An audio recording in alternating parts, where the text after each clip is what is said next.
नमस्कार। बलदेव राम, सहायकाचार्य Hindi, government college Merta city, BA part first, paper Hindi literature second.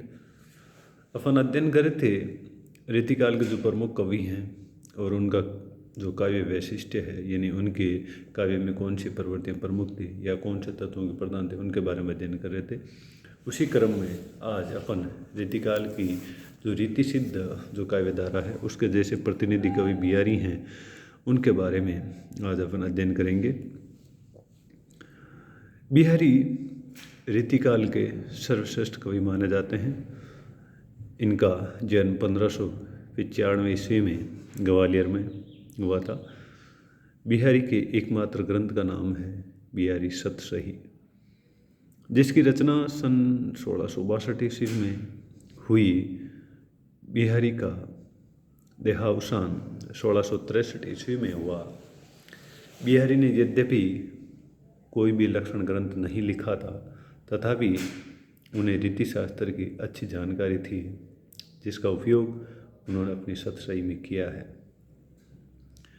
Bihari की जो प्रसिद्धि है, जो ख्याति है, उसका मूल आधार उनके द्वारा लिखा गया उनका अन्यतम ग्रंथ बिहारी सतसही है, जिसमें कुल मिलाकर के 713 दोहे हैं। इस ग्रंथ का निर्माण गाथा सप्तशती, अमरोक शतक, आर्य सप्तशती की प्रेरणा से हुआ है। बिहारी जयपुर के मिर्जा राजा जयसिंह के दरबारी कवि थे। कहा जाता है कि जिस समय बिहारी जयपुर में पहुँचे, उस समय महाराज जयसिंह अपनी छोटी रानी के प्रेम में इतने आसक्त थे कि राजकाज भूलकर महल से बाहर तक नहीं निकलते थे। तब बिहारी ने एक दोहा लिख करके उनके पास में भिजवाया था। नहीं पराग नहीं मधुर मधु, नहीं विकासी काल, अली कली ही सो बंद्यो, तो आगे कौन हवाल। दोहे में जो निहित व्यंग्यार्थ है, यानी इसमें न तो आपके अभिधा और न लक्षणा, बल्कि इसमें व्यंजना सब शक्ति देखने को मिलती है। तो व्यंग्यार्थ को समझ करके राजा जयसिंह तुरंत राजमहल से बाहर निकल आए और राजकाज में संलग्न हो गए। तब से बिहारी का महान बहुत बढ़ गया। राजा ने उन्हें ऐसे ही सरस दोहे बनाने का निर्देश दिया तथा प्रत्येक दोहे के बदले उन्हें एक अशर्फी, जिसको स्वर्ण मुद्रा के नाम से जाना जाता है, दी जाने लगी। बिहारी सतसही मूलतः श्रृंगार रस से ओतप्रोत मुक्तक काव्य है, जिसका प्रत्येक दोहा हिंदी साहित्य का एक एक रत्न माना जाता है। बिहारी सतसही की खूब सारी टीकाएँ लिखी गई हैं, जिनमें से 4-5 टीकाएँ बहुत प्रसिद्ध हैं, जिनके नाम इस प्रकार हैं। कृष्ण कवि की टीका जो कवित्वों में है, हरिप्रकाश टीका, लल्लू जी लाल की लाल चंद्रिका, सरदार कवि की टीका, सूरती मिश्र की टीका।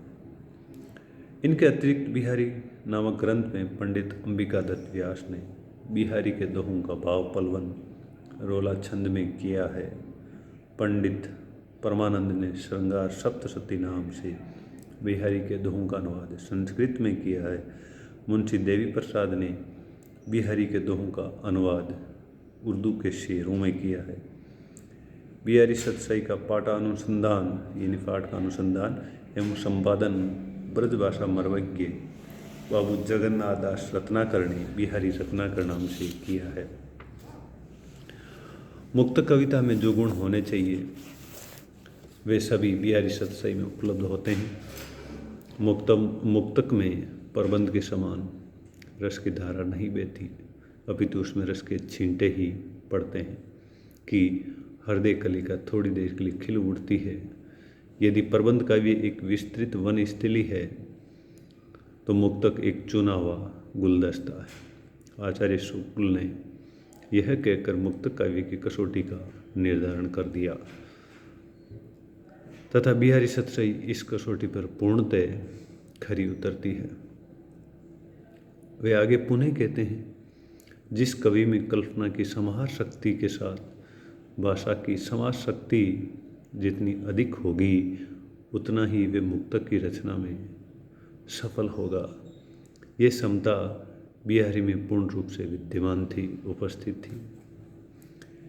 बिहारी सतसई के दोहों की प्रशंसा करते हुए किसी ने लिखा भी है, सतसैया के दोहे जो नाविक के तीर देखकर में छोटे लगे, गाँव करे गंभीर।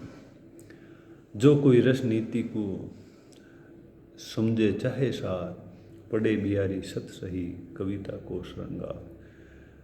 इसी प्रकार बिहारी की जो रस योजना है, बिहारी की रस योजना का पूर्ण वैभव भी उनकी हाव भाव अनुभव योजना में दिखाई देता है। अनुभवों और हावों की ऐसी सुंदर योजना कोई अन्य श्रृंगारी कवि नहीं कर सका। बिहारी की कविता में भक्ति और नीति का भी सम्यक समावेश हुआ है। उनके नीति संबंधी कुछ दोहे इस प्रकार हैं। नर की अरु नल नीर की गति एक एक करी जोई, जे तो नीचो है चले ते तो ऊंचो हुई। इसी प्रकार तंत्रीनाद कवित रस सरस राग रति रंग, अन बूढ़े बूढ़े तिरे जय बूढ़े सब अंग। तो किस प्रकार इनकी नीति और भक्ति से संबंधित उक्तियाँ यानी दोहे कितने प्रभावशाली बन पड़े हैं। बिहारी की भक्ति भावना में भी उक्ति वैचित्र्य एवं आलंकारिकता का समावेश है।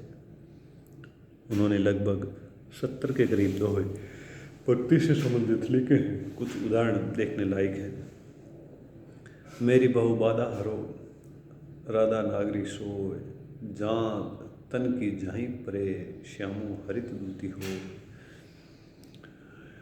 क्रो कुबुत जगु कुटिलता, तजो ने दीन दयाल, दुखी होगे सरल ही बस तिरभंगी लाल। तो बिहारी के अलंकार योजना भी उच्च कोटि की है। असंगति और विरोधाभास अलंकार की छटा इस प्रकार देख सकते हैं अपन।